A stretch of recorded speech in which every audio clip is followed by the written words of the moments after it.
सुष्मिता साहू महिला motivator of लिसा। आज आमर जो पवित्र सप्तमी उपलक्षे जो प्रोग्राम ये प्रोग्राम विषय कहतु ये कौ मैंने इनभाइट होते आग को एमती कौन कार्यक्रम अच्छी से विषय कि कहतु। देखो ये आम ऑर्गेनाइजेशन तरफ आमर आज गोटे बंधु मिलन रखीलु आठी आमर बहुत मान्यवन व्यक्ति आसछन्ति मेयर महोदय आसछन्ति आमर एसोसिएशन रो सभापति सेक्रेटरी आसी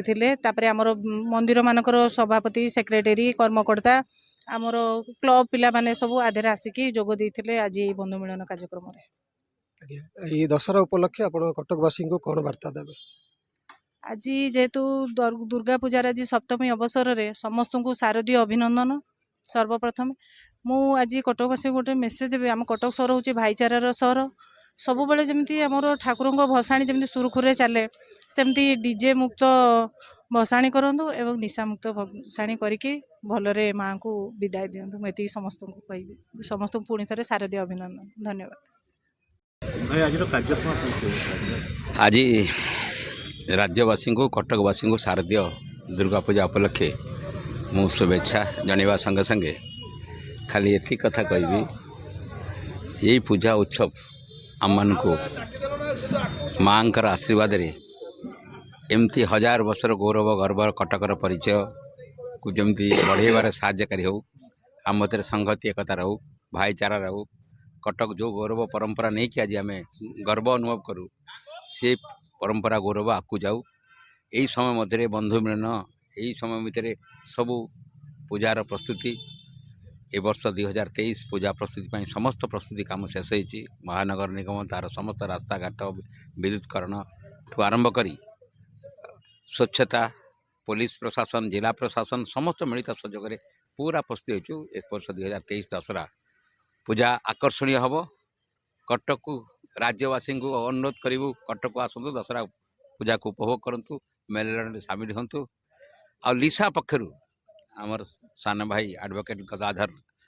भाई मोर जो उद्यम करछि बंधु मिलन उद्यम प्रकृत में यही बंधु मिलन आम भितर एकता संगति बढ़िया साहाय्य करे कटक को आगो बढ़िया साहाय्य करे से गोटे आईन ठू आरंभ करी सेवा ठू आरंभ करी लिसा माध्यम बहुत सहायता साधारण लोक दि जापे ये सुजोग से तैयारी करछन्ति। ये बंधु मिलन ये क्षेत्र में साहाय्यकारी हम आम मान को एकत्रित कर गदाधर को बहुत बहुत धन्यवाद। सेक्टर 6 सबु बेले सुख दुख रे जी कर्मठ कर्मचंचल होकरी लोकंकर सेवा करे से नाटा हूँ गदाधर साहू से गोटे आईन सहायता संस्था करिसंती ता ना हूँ लिसा एवं से लिसा पक्षरु प्रतिवर्ष परी चलित वर्ष गोटे शारदीय बंधु मिलन सेक्टर 6 हनुमान मंदिर प्रांगण में आयोजित होता एमर माननीय मेयर श्रीजुक्त सुभाष सिंह उपस्थित थे सीडीओर बहु वरिष्ठ व्यक्तिविशेष बुद्धिजीवी शताधिक संख्यार कार्यक्रम उपस्थित थे एवं मुझे गदा को पचारे बाबू एत बड़ मेलन बंधु मिलन कहीं करुचु तोर लक्ष्य कौन से कहूँ मुझे बहुत आनंद पाऊँगी एवं वर्षे थरे अधे लोक मान कि प्रसाद दे पारुची खायापी या ठारू बड़ी भाग्य मोर किसी नहीं मु एवं मो स्त्री संयुक्ता आम दी जन एभली जीवन सारा शेष पर्यंत पद पदवी थाऊ न थाऊ कर चलू मु जगन्नाथ पाखे विशेषकर बजरंग बली हनुमान पाखे प्रार्थना करुच्ची गदा तार सब बड़े शक्तिशाली थाऊ संयुक्ता सांगे थाऊ यही बंधु मिलन करू थाऊ जगन्नाथ को अपार करुणा करंतु। धन्यवाद। गदाधर साहू आज आमर आईन सेवा संस्था लिसा पक्षर प्रति वर्ष पर ए वर्ष आम दशहरार शारदीय अभिनंदन दे था तेणु आम 6 नंबर वार्ड जिते अच्छा मुरबी श्रेणी लोक एवं अवसर प्राप्त जो मैंने अच्छा माँ भौणी भाई बंधु समस्त डाकी प्रत्येक वर्ष पर दशहरार समस्त गोटे आम अभिनंदन दे था और आशीर्वाद नहीं था कारण आम जेहेतु से छोट तेणु आम आशीर्वाद कारण माँ आसला माने जमी पुओ मान आशीर्वाद दे थाए सेमती आम सब मुरबी मान आशीर्वाद दे था। तेणु आज ये पवित्र दिवस आज आरंभ है दशमी सप्तमी दशहरा शारदीय अभिनंदन समस्त की देवा सहित वार्डवासी की एवं समग्र अंचल भाई बंधु कुटुंब मानक आशीर्वाद देवा सह शारदीय अभिनंदन ज्ञापन करुछि।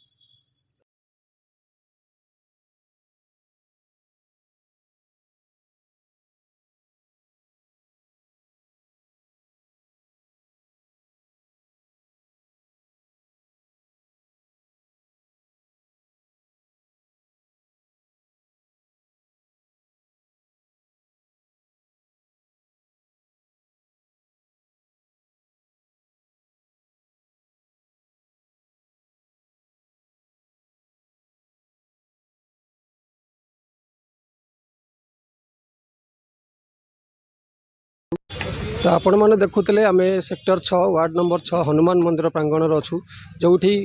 आईनजीवी गदाधर साहू गोटे बंधु मिलन कार्यक्रम करते विभिन्न क्लब एवं किसी वरिष्ठ व्यक्ति मान डाकी एहीपरी प्रत्येक वर्ष यही कार्यक्रम हुए। तो आज